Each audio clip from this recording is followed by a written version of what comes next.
Dans cet épisode, je te donne des exemples concrets d'entreprises qui utilisent le storytelling pour transformer un simple rabais du Black Friday en une connexion profonde avec leur audience. Puis je te montre comment toi aussi tu peux appliquer ces idées à tes propres offres. C'est parti!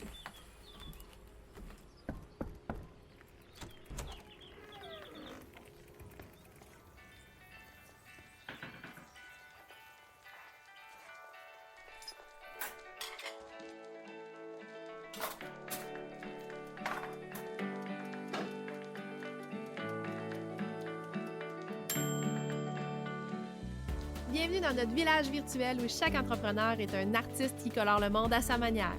À ta couleur, c'est le rendez-vous où on jase de storytelling puis de personal branding, mais avec une twist. On le fait au service des petites entreprises locales. Ici, on célèbre l'unicité. Chaque entrepreneur que je reçois a réussi à enflammer les réseaux sociaux avec son histoire puis sa personnalité unique en son genre. On va décortiquer comment ils ont réussi à tisser des liens solides avec leur communauté, à créer un impact majeur puis à forger une marque qui leur colle à la peau. Que tu sois à la tête d'une petite entreprise locale ou que tu sois un solopreneur, ici c'est ta nouvelle maison puis il y a une place pour toi dans notre village. En solo ou entre voisins, la porte s'ouvrira à des invités ou même à des figures locales qui ont réussi à faire de leur entreprise ou de leur petit coin de pays le nouveau point de rendez-vous de la communauté. Alors rentre, fais comme chez toi et laisse-toi inspirer. Salut à toi! Et oui, petite surprise, tu rêves pas, on est bel et bien ensemble aujourd'hui pour un épisode solo spécial que franchement, j'avais pas du tout prévu enregistrer. Mais comme la vie adore nous envoyer des petits imprévus, mon enregistrement avec Jessie Cabello sur le Human Design, on devait jaser de Human Design et de Storytelling, il a été reporté au 10 décembre prochain. Donc bref, j'avais un trou dans mon horaire et puisqu'on est à une semaine du Black Friday, je me suis dit, pourquoi pas jaser de storytelling et de cette fameuse période de rabais annuel. Soyons honnêtes, le Black Friday, c'est pas juste des rabais qui clignotent de partout, c'est aussi une opportunité en or, littéralement, de te démarquer grâce à une bonne histoire. Puis là, c'est pas un épisode où je vais te pitcher toutes mes offres à rabais comme d'autres podcasts font actuellement. Non, moi, je vais plutôt aujourd'hui explorer avec toi le Black Friday sous un angle différent. Au lieu de se limiter à de simples transactions éphémères, je veux te montrer comment une histoire bien racontée peut donner une toute nouvelle dimension à tes offres en les transformant en expériences mémorables. Le Black Friday, c'est beaucoup plus qu'une journée de solde. C'est un phénomène qui repose sur une mécanique émotionnelle hyper puissante et j'ai nommé l'urgence. Chaque année, là, on va nous faire ressentir ce besoin-là d'agir vite, de profiter des offres avant qu'elles ne disparaissent. Mais quand on y pense bien, cette urgence-là, quand elle est combinée à un storytelling réfléchi et authentique, ça peut devenir un levier puissant pour capter l'attention de ton audience. Moi, ce que j'ai envie de te proposer comme approche, c'est une approche plus bienveillante, avec beaucoup plus de sens. Parce que c'est facile de tomber dans le piège de vouloir séduire un maximum de clients en réduisant nos prix, en offrant des rabais. Mais une clientèle qui te choisit parce que ton prix est réduit, ça reste pas toujours. C'est-à-dire que cette clientèle-là n'est pas toujours fidèle après. Oui, ils achètent une fois, puis souvent, ce qui arrive, c'est qu'ils vont passer à la prochaine offre la plus avantageuse ailleurs. Donc, si jamais tu veux bâtir une entreprise durable qui est connectée à tes valeurs, c'est crucial de viser un petit peu plus haut que les chasseurs de rabais, puis d'attirer des clients qui résonnent profondément avec ton histoire. C'est quoi la différence entre un client éphémère puis un client fidèle?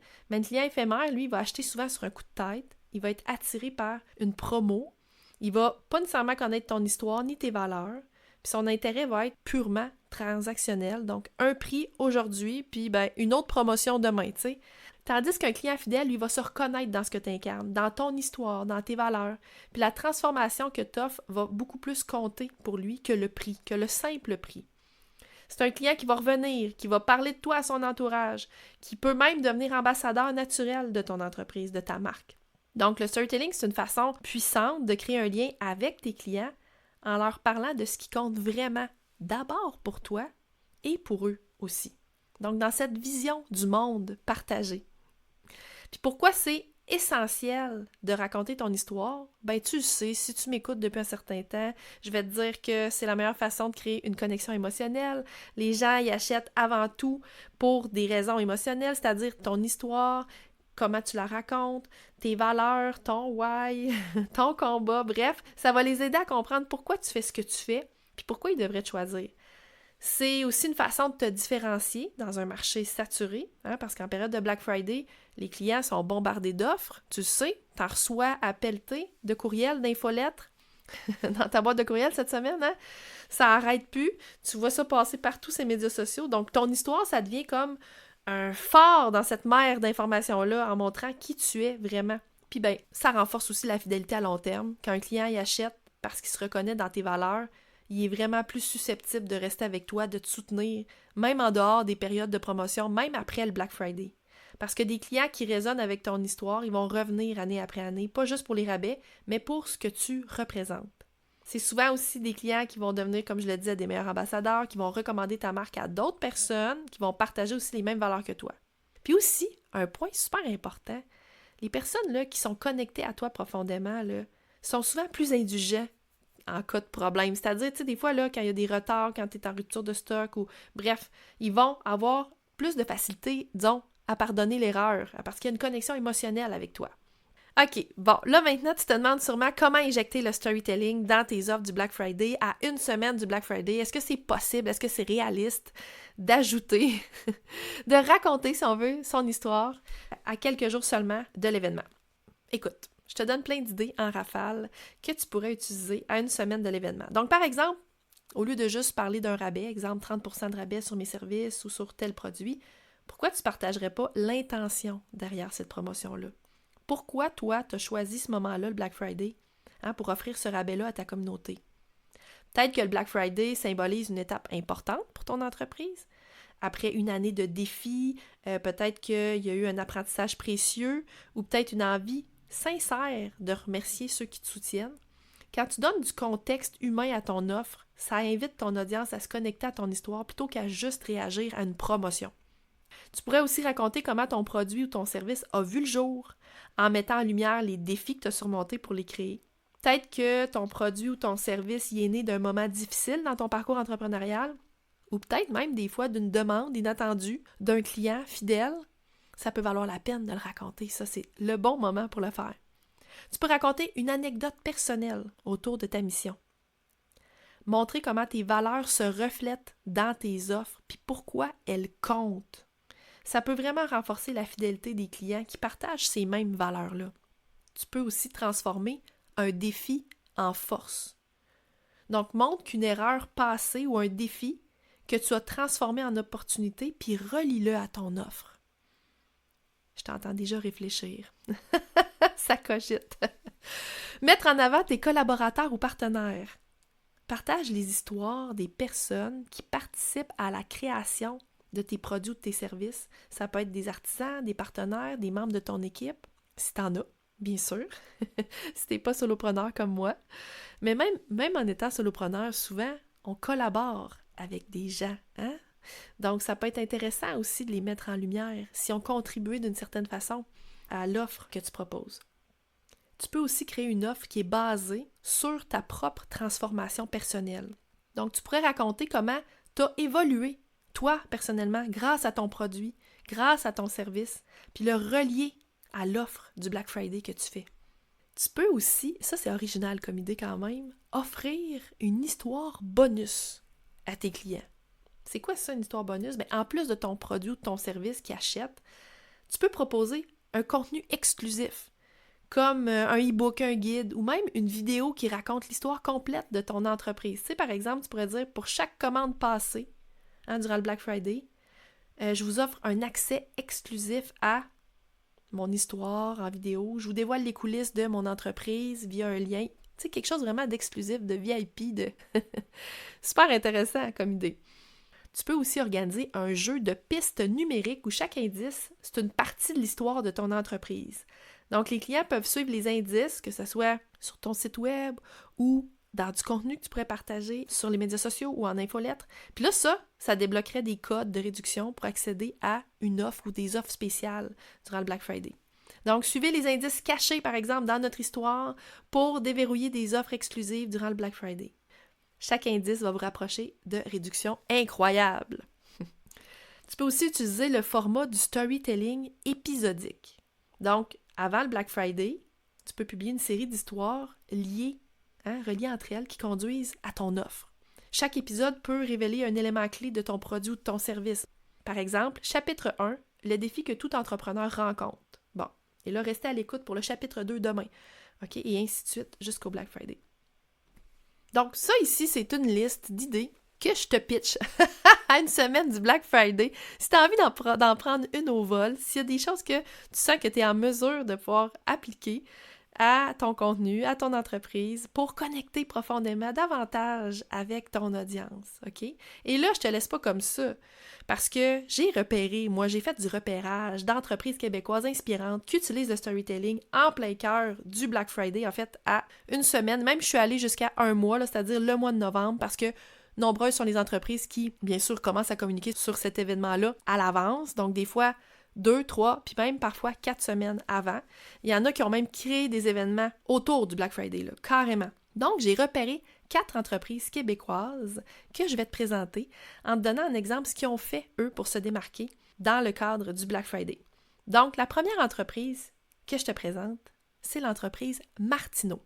Je ne sais pas si tu connais l'entreprise Martineau, c'est des fabricants de chaussures basés à Québec. Quand on parle de se démarquer en storytelling, eux autres, ils ont marqué le grand coup là, cette année là, avec leur festival Martineau. Donc, ils ont créé un festival carrément, et ça s'appelle le Festival Martineau, célèbre la production québécoise. Donc, c'est ça le nom du festival, et ça se tient du 14 au 25 novembre. Donc, quand je te disais que les entreprises qui se prennent, tu sais, quelques semaines avant le Black Friday, ça, c'est un bon exemple ici. Puis plutôt que juste offrir des rabais comme tout le monde fait, Martineau va inviter ses abonnés à rentrer dans son univers carrément en célébrant son parcours et ses collaborations uniques. Donc, au programme, des lives Facebook avec leurs partenaires où l'équipe Martineau partage des anecdotes exclusives sur leur début en affaires puis les valeurs qui les animent encore aujourd'hui. Puis pendant ces lives-là, on découvre comment une petite idée née dans un coin de Québec, s'est transformée en une entreprise locale qui fabrique des chaussures reconnues pour leur qualité. Ils mettent en lumière les artisans, les partenaires de longue date, comme Marilou Design d'ailleurs, un beau live avec Marilou Design. D'ailleurs, je pense que ça a été publié aujourd'hui même, donc c'est très très très récent. 1 heure avec Marilou Design qui, elle, explique ses débuts, comment ça a commencé pour elle, avec quelques petites anecdotes qui font rire aussi au passage. Et ben c'est sûr que là, il y a des moments marquants là-dedans de leur histoire, puis ça nous permet à nous, auditeurs, de tisser un lien un petit peu plus fort avec eux autres, avec Marilou Design, avec Martineau et les autres collaborateurs. Pourquoi ça fonctionne? Ben parce que Martineau, ils ne se contentent pas juste de vendre des chaussures, ils racontent une histoire à laquelle leurs clients peuvent s'identifier. Ils humanisent leur marque aussi, parce que ça crée une connexion émotionnelle qui va bien au-delà des rabais. Puis là, leur live, ça devient un moment où leur audience peut non seulement en apprendre plus sur eux, mais aussi se sentir un petit peu plus impliqués dans leur histoire, faire partie de leur histoire. Et bien sûr, pour couronner le tout, ils offrent des promotions exclusives durant le festival parce que un bon storytelling, c'est aussi savoir donner une belle conclusion. Donc, il y a des rabais aussi durant toute la durée du festival qui dure 11 jours. On va voir ça si t'es pas allé voir ça. Martineau, là, ça s'écrit M-A-R-T-I-N-O. Donc, à découvrir vraiment sur Facebook. C'est sur Facebook les lives en question.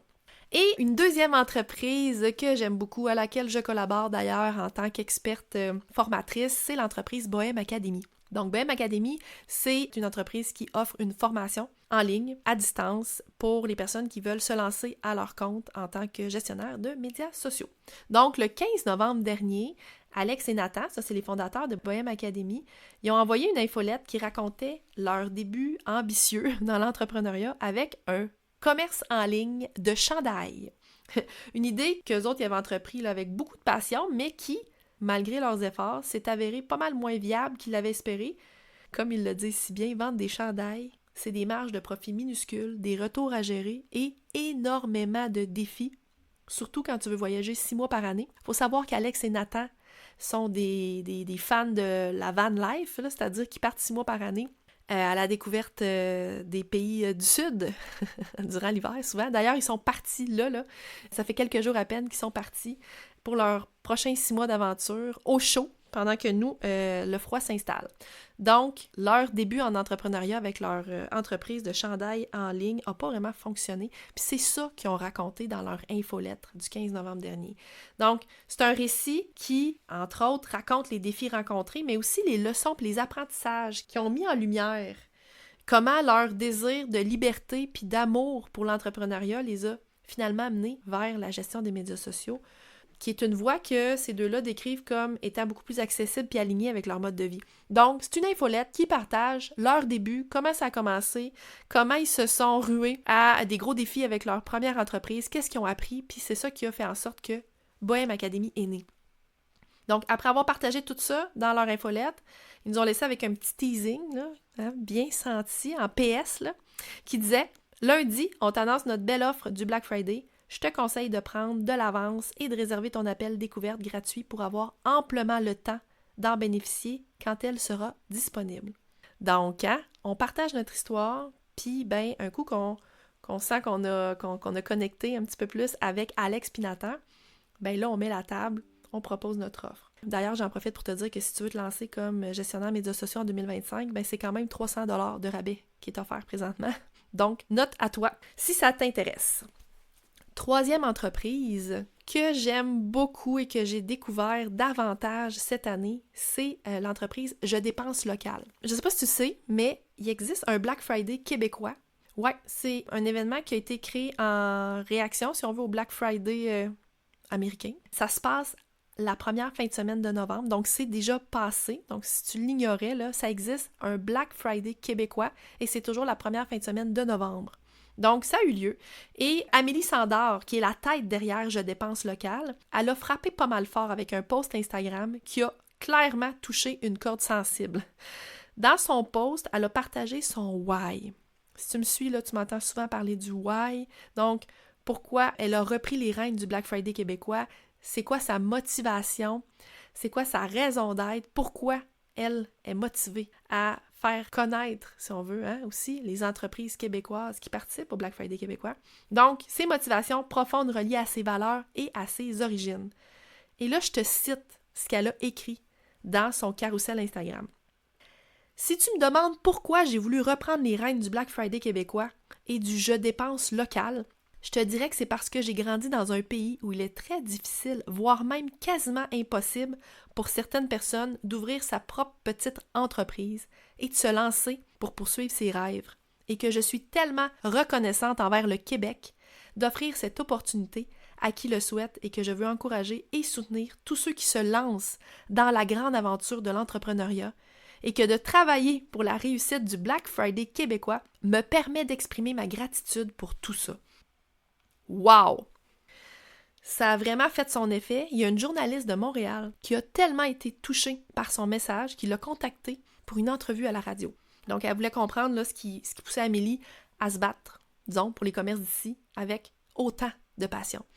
Donc, c'est dire que, parfois, quand on partage ces fameuses pépites-là de notre parcours, de notre histoire, dans notre contenu sur les médias sociaux, ça peut attirer aussi d'ailleurs, des journalistes sur notre contenu et nous inviter à en parler davantage dans leurs différents médias. Et c'est d'ailleurs un sujet que je vais aborder dans mon podcast en 2025 avec la journaliste Mylène Moisan du Soleil. Donc, comment le storytelling peut attirer l'attention des journalistes. Voilà. Dernière entreprise que je te présente, que j'ai repérée sur Facebook, et c'est Mes Bobettes. Tu connais peut-être ça, l'entreprise mesbobettes.ca. C'est des boxeurs, des bobettes, bref, pour hommes. Donc, eux, sur leur page Facebook, Mes Bobettes a partagé une vidéo qui capte l'attention dès les premières secondes. Ça s'intitule « Comment deux amis ont révolutionné le sous-vêtement au Québec ». Puis pour vrai, là, c'est du storytelling à son meilleur. Dans cette vidéo-là, les deux copropriétaires, qui sont amis depuis la 4e année du primaire, racontent avec vraiment une super de belle authenticité, comment leur amitié a évolué pour devenir une aventure entrepreneuriale. Puis ils ne se contentent pas juste de parler de leur succès, c'est ça que j'aime aussi dans cette vidéo-là. Ils ouvrent vraiment la porte à leur parcours, à leur début, aux défis aussi qu'ils ont relevés seuls, puis qu'ils ont relevé aussi ensemble. Il y a un des deux copropriétaires qui partage sa faillite qu'il y a eu avant. Donc vraiment des coups durs qu'il a vécu avant que ça fonctionne pour eux, Mes Bobettes. Donc ça, j'aime beaucoup ça, c'est de la vulnérabilité pure. J'adore ça. Puis, en plus, c'est le fun parce que les deux copropriétaires, ça paraît qu'ils sont des grands amis dans la vraie vie. La complicité saute aux yeux, puis ça rend le tout quand même beaucoup plus touchant. On la capte, l'émotion, là, entre ces deux-là. Mais ce qui m'a aussi beaucoup marqué de cette vidéo-là, c'est leur réflexion sur l'émotion puis le rôle central que cette émotion-là a dans leur business. Explique comment une simple pancarte placée à l'entrée de leur boutique, parce que eux, il faut savoir que mes bobettes, là, ils ont plusieurs boutiques à travers le Québec. Je sais qu'il y en a une qui a ouvert d'ailleurs au centre Les Rivières, donc je dis ça de même. J'ai vu ça la dernière fois que j'y suis allée. Donc, il commence à se propager un petit peu partout. Et il raconte, c'est ça qui est le fun, il raconte qu'une pancarte humoristique qui est placée à l'entrée de leur boutique a le pouvoir de faire entrer leurs clients. Tu sais, des fois, comment une blague bien placée, une belle dose d'humour, fait en sorte que les passants, là, les clients, les gens qui passent dans le corridor, dans le cas d'un mail, d'un centre d'achat, ben ils ont le goût de rentrer dans la boutique parce qu'ils sont curieux puis sont déjà, à quelque part, connectés émotionnellement à la marque. Donc, en conclusion, je t'invite à passer d'un modèle transactionnel à un modèle beaucoup plus relationnel. Avec le storytelling, tu fais beaucoup plus que juste courir après des ventes ponctuelles. Tu crées des connexions durables, tu bâtis une base solide de clients fidèles, puis t'inspires aussi un réel attachement à ton entreprise. Donc, dans cet épisode, on a exploré comment des entreprises québécoises comme, je te les renomme, Martineau, Bohème Academy, Je dépense local et mes bobettes se démarquent en utilisant leur histoire pour capter l'attention, transmettre leurs valeurs, puis aussi générer des émotions puissantes qui poussent les clients à l'action. Je le dis souvent, là, l'émotion pousse à l'action. Puis c'est ça qu'on veut, hein, en période de Black Friday. Donc à cette période-ci, pose-toi les bonnes questions. Comment tu peux utiliser ton histoire pour attirer des clients qui voient ta vraie valeur, au-delà de juste le prix affiché sur l'étiquette? Puis je pousse un petit peu plus loin avec une question un petit peu plus facile quand même, parce que les bonnes idées viennent souvent aussi de l'inspiration collective. Je veux t'entendre. Quelle entreprise, selon toi, se démarque avec son storytelling durant le Black Friday? En as-tu vu passer, toi, sur les médias sociaux? As-tu reçu une infolettre qui mérite mention? Où les propriétaires d'entreprises se racontent, partagent leur why, leurs valeurs, vont réussir à connecter davantage avec leur audience. Est-ce que toi, tu as réussi à connecter encore plus avec certaines entreprises grâce au storytelling? J'ai envie que tu partages tes coups de cœur avec moi, que ce soit en commentaire de cette publication-ci ou directement sur les médias sociaux. Tu peux m'identifier même, La Voisine Pro, sur Instagram. J'ai hâte de découvrir vos coups de cœur parce qu'ensemble, j'ai envie qu'on célèbre ceux qui réussissent à raconter leur histoire d'une manière authentique et inspirante, même en pleine saison de rabais du Black Friday. Je te donne rendez-vous pour le prochain épisode le 10 décembre avec Jessie Cabello où on va parler de storytelling et de human design. Là, c'est vrai! Donc, je te fais patienter encore un petit peu plus longtemps, mais je te donne rendez-vous le 10 décembre. J'espère que tu vas être là. Salut, salut! J'espère que tu repars avec de nouvelles idées pour colorer ta propre histoire et pour connecter avec ta communauté. Continue à te démarquer, à créer des liens en apportant ta touche perso. Puis d'ici là, si tu as apprécié notre moment ensemble aujourd'hui, ça serait génial si tu pouvais laisser un avis sur le podcast. C'est comme un petit signe de la main quand on se croise dans notre village virtuel. Ça me réchauffe le cœur puis ça me donne une meilleure idée de ce qui t'intéresse vraiment. N'hésite pas non plus à partager cet épisode-là avec tes amis ou sur les réseaux sociaux. Puis si tu veux continuer la discussion, utilise le tag La Voisine Pro sur Instagram. Ça va me faire vraiment plaisir d'échanger avec toi. On se retrouve très bientôt pour une nouvelle discussion entre voisins.